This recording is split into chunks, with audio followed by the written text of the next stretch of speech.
আমি নিজে চোখ ফেরাতে পারছি না, দেখতে এত ভালো লাগছে। সেদিন তিথিকে সাজিয়েছি সেম, ও কিন্তু খুব ছোট মেয়ে, তিথি ও সবে মাধ্যমিক দিয়েছে, দেখে মনে হচ্ছে কত বড়, মানে আমাদের মা লক্ষ্মী গুলো কি বড় হয়ে যাচ্ছে আস্তে আস্তে।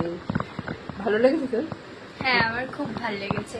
এত সুন্দর ভাবে, মানে এত সিম্পল ভাবে, মনে হয় যারা এত এত টাকা নিয়ে করে তারাও মনে হয় এত ভালো সাজাতে পারে। বড় বড় কমপ্লিমেন্ট দিদি, অনেক বড় কমপ্লিমেন্ট দিদি।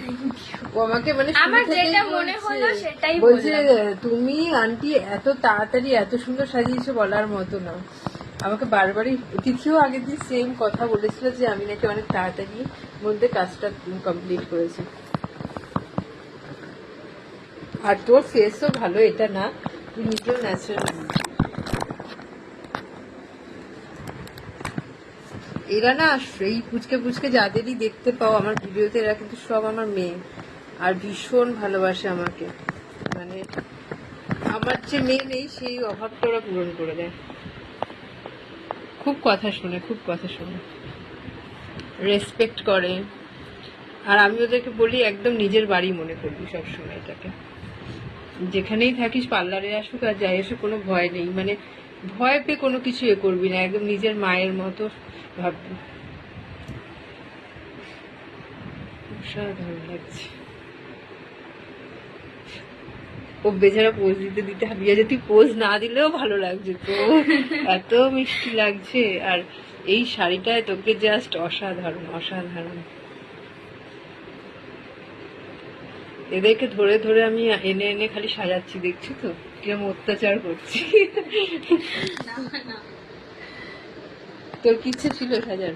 হ্যাঁ, একটু এক্সাইটমেন্ট ছিল যে তুমি কেমন সাজাও, কিন্তু খুব ভালো লাগলো, খুব ভালো। যতটা ভেবেছিলাম তার চেয়ে আরো বেশি ভালো লাগলো।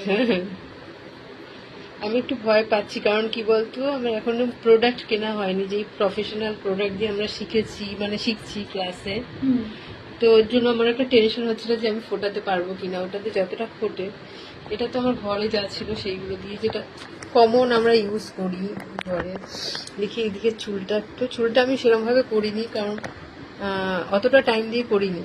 জাস্ট নর্মালি ওর চুলটা যাতে ক্ষতি না হয়, বেশি পোড়াইনি, হালকার উপর যেইটুকু করা যায় সেইটুকুই আমি দিয়েছি, যাতে চুলটা না কোনো এফেক্ট পড়ে। কারণ ও তো আর পেইড মডেল নয় আমার, ও আমার মেয়ে, তো আমার সেই দিকে খেয়াল রাখতে হবে যেন চুলটার কোনো ক্ষতি না হয়। আমি কাস্টমারকেও খুব কম ক্ষতি করেই করি, আমি জিজ্ঞেস করে নিই। তারা যদি আমাকে অ্যালাউ করে যে না তুমি ভালো লাগার জন্য আমার চুলকে যা খুশি করতে পারো, তাহলেই করি, না হলে কিন্তু একদমই আমি চুল কম পুড়িয়ে কাজটা করার চেষ্টা করি। এখন যখন কি হয়, একটা মেকআপে খোলে না মুখটা, একটুখানি না কিছু করলে, ক্রিম্পিং বা কার্লার, তো চুলটা আনম্যানেজেবল হয়ে থাকে, তখন করতে হয়। তবে কাস্টমারের অনুমতি নিয়ে যে তুমি কতটা কি করতে চাও। আমি মানে স্পিচলেস ওকে দেখে, দেখো ফুল লুকটা, কিছু বলার নেই। ওর মা দেখলে যে কি করবে, মা কাজ দেখতে পারবে না, চলে যা আমার কাছে, এরকম ভাবে যেতে পারবি? হ্যাঁ, তাহলে চলে যা, তুই পরে এগুলোকে খুলে রেখে দিবি একটা প্যাকেটে, ঠিক আছে? যদি মাকে দেখাতে চাস তাহলে চলে যাও। তিথি তো লজ্জা পাচ্ছিল, আমি বললাম তুই চলে যা, আমি এইভাবেই যেতে চাই মাকে। হ্যাঁ আচ্ছা, তুই এইভাবে যা, আমারও খুব ভালো লাগবে। তো মা দেখুক নিজের মেয়েটা কত বড় হয়ে গেছে, দেখুক এটা।